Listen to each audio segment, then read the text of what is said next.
Olá pessoal, bem-vindos ao site Mulheres de Valor. Hoje eu proponho que a gente converse um pouquinho sobre como fundamentar uma filosofia de investimentos. Por que esse tema? Porque muitas vezes as pessoas iniciam seus investimentos, seja no mercado de renda variável, seja no mercado de renda fixa, em imóveis, sem ter uma fundamentação de como vai ser estipulado, de como vai ser organizado esse investimento. E a tendência quando isso acontece é que o investimento ou os investimentos acabem não nos trazendo alegrias e sim alguns prejuízos, né? Então, o que é fundamental quando a gente começa a ver a possibilidade de investir e quer angariar aí fundos, resultados, enfim, desse investimento? Nós temos que inicialmente estabelecer um objetivo. O que significa esse objetivo? Eu quero um investimento para curto prazo, médio prazo, longo prazo. Qual é o meu perfil pessoal? Eu sou uma pessoa um pouco mais conservadora, não consigo me expor tanto a riscos, não fico confortável, consigo assumir algum risco mais moderado, ou sou uma pessoa que assumo risco sem maiores dificuldades? Cabe aqui ressaltar que não existe o certo ou o errado dentro do setor, digamos assim, investimentos, né? E sim, o que existe é o que se adequa ao meu perfil pessoal. Então, muitas vezes nós temos aí pessoas que têm um perfil um pouco mais conservador e que muitas vezes têm um sucesso muito mais significativo do que uma pessoa que tenha um perfil aí mais agressivo. Então, não quer dizer o perfil em relação a ter maior ou menor sucesso. Esse perfil tem a ver com se adequado à pessoa aí e aos seus objetivos e o cálculo do risco, aí a chance de isso evoluir positivamente, o investimento é bastante grande, né? Então, eu gosto de ressaltar isso porque muitas vezes as pessoas dizem, mas se tu tem, principalmente quando se fala no perfil mais conservador, as pessoas acham que para se ganhar no mercado tem que ser agressivo, só assim que se ganha, né? E isso não é verdade. Assim como o contrário também às vezes acontece. Se tu é muito agressivo, tu não vai ganhar, tu vai ser um perdedor, etc. Não dá pra gente ficar criando aí estigmas em relação a um tipo ou outro, né? Fundamental, junto com esse objetivo estabelecido, o perfil do investidor, é o risco que quer se assumir, né? Esse risco muitas vezes está diretamente proporcional ao perfil da pessoa, né? De qualquer forma, o cálculo do risco que eu vou querer assumir, seja em que investimento for e seja de acordo com o investimento de longo, de médio ou curto prazo, ele tem que ser calculado. Também é importante avaliar o quanto que eu vou me expor ao risco, se ele tem uma probabilidade maior de me gerar um retorno positivo ou um retorno negativo.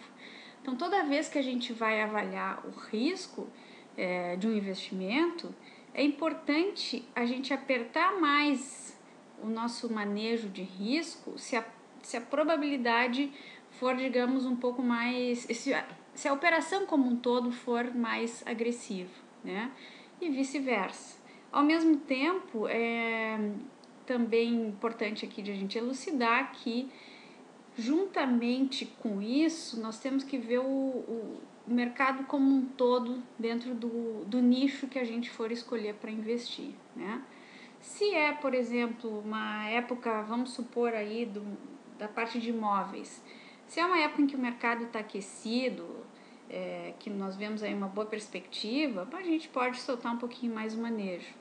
Se já é uma época que está um pouco mais, assim, não tão acelerado, ou está muito acelerado a ponto de daqui a pouco poder ter uma reversão, a gente então diminui o risco. O mesmo no sentido dos títulos, por exemplo, se a gente vai aplicar mais em títulos pré-fixados, pós-fixados, dependendo de como está toda a área aí econômica, nós vamos escolher mais por um estilo de título ou por outro, né? Ou em alguns momentos fazer uma carteira mista, que normalmente é o que dá uma chance de diminuir aí o risco da operação. E no mercado então de renda variável, então nem se fala, né?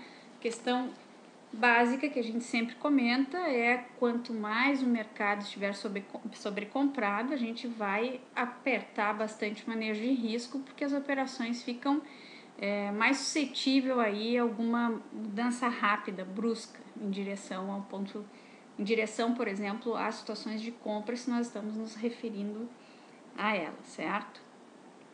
Bom, juntamente com isso, nesse planejamento, então, nós vamos ter que ver qual é o montante financeiro que nós vamos investir, qual é o tempo para o retorno dessas operações.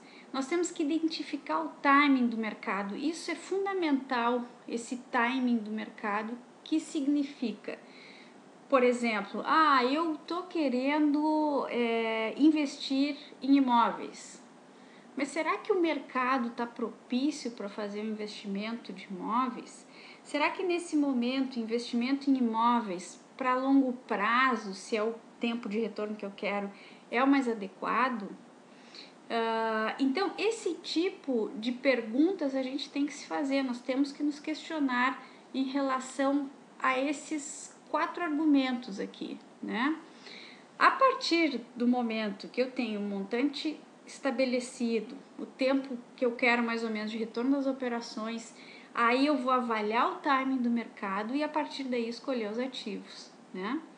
Ações, títulos públicos, imóveis, alguma coisa a nível de câmbio, ouro, etc. Então, mas nós temos que identificar o timing do mercado. Por que isso?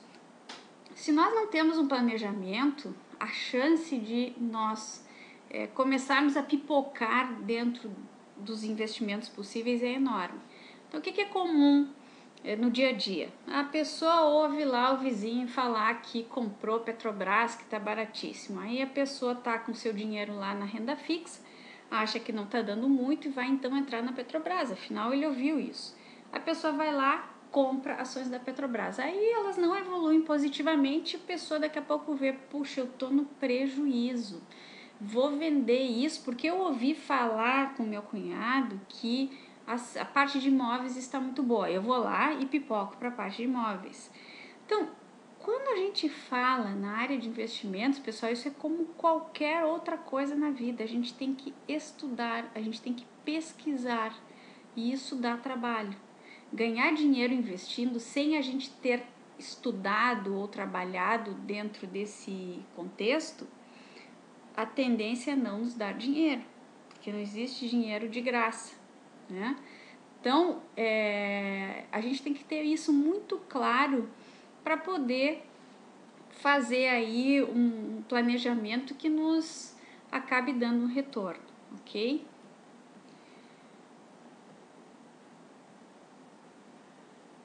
Feito isso, nós vamos selecionar os ativos, né? Então, falando aí de um modo geral, falando na renda variável, a gente vai estudar quais as ações que nós vamos querer utilizar para compor, por exemplo, uma carteira de investimento para longo prazo, né? Se for para curto prazo, quais vão ser as estratégias que eu vou utilizar? Eu vou fazer uma análise fundamentalista, uma análise técnica, uma análise mista? Que tipos de papéis vão se encaixar dentro dos critérios que eu estabelecer conforme as análises que eu vou me propor a utilizar, né? Então, esse tipo de situação é fundamental, a gente tem que estudar um caminho, é como quando a gente vai fazer uma viagem que a gente não sabe para onde vai, tem que pegar um mapa e olhar, e ver se eu vou por esse caminho ou por aquele caminho. A mesma coisa na parte dos títulos, né? Que tipo de título, quais as características dos títulos públicos, outra coisa que é importante a gente ver também, tanto na parte de ações quanto de títulos, por exemplo, é o custo que essas operações vão me gerar. O título público, se eu comprar direto pelo Tesouro Direto, não vou ter menos, digamos assim, menos gastos em relação à manutenção de ter os títulos dentro de uma conta no banco. Tem que fazer isso porque isso é dinheiro, né? No momento que a gente vê que existe um desconto, um custo X por estar dentro de um banco, os títulos públicos, e um outro valor X pelo Tesouro Direto, a gente vai ver qual que vai nos gerar menos custo para a manutenção aí desses títulos, né? Então, isso é muito importante também, que é o custo das transações e o manejo de risco, né? O manejo de risco é fundamental não só no mercado de renda variável, como no mercado de renda fixa, como no setor de imóveis. Eu tenho que fazer um manejo de risco, eu tenho que apertar um pouco, eu não posso utilizar todo o meu capital especificamente num tipo de investimento sem ter um manejo de risco. Porque é aquilo, gente, a tendência é que tudo vá correndo bem quando a gente faz um planejamento, mas vamos supor que fure o pneu aí no meio da estrada. Se eu não tiver um step, eu simplesmente não vou poder trocar o pneu, eu vou ter um prejuízo aí, né? A mesma coisa em relação a qualquer tipo de investimento. Eu tenho que ter um manejo de risco, eu tenho que saber se o mercado não for a meu favor nessa característica de investimento, eu vou sair dela quando tiver X de prejuízo, né? Seja mercado de renda variável, renda fixa, imóveis, etc. Depois de tudo isso, sem dúvida nenhuma, a gente tem que utilizar disciplina para executar esse plano de atuação. Não adianta a gente executar todo um plano bonitinho, formalizar e acabar se deixando levar ainda pelos boatos, pelas conversas. Não, se a gente estudou bem, se a gente organizou bem um plano de investimento, a gente tem que acreditar nele e, para isso, exercer ele utilizando a disciplina. A disciplina, ao contrário do que muitos pensam, ela do ponto de vista, se a gente for falar numa linguagem mais educacional, ela já foi estudada e se vê que tem como se desenvolver a disciplina. Então, a desculpa de dizer não adianta, não tem jeito, eu não tenho disciplina, não serve mais, tá bem? Eu desejo aí boa sorte para todos, ótimos negócios. Eu estou à disposição através do e-mail drivefeijó@gmail.com. Muito obrigada e até mais.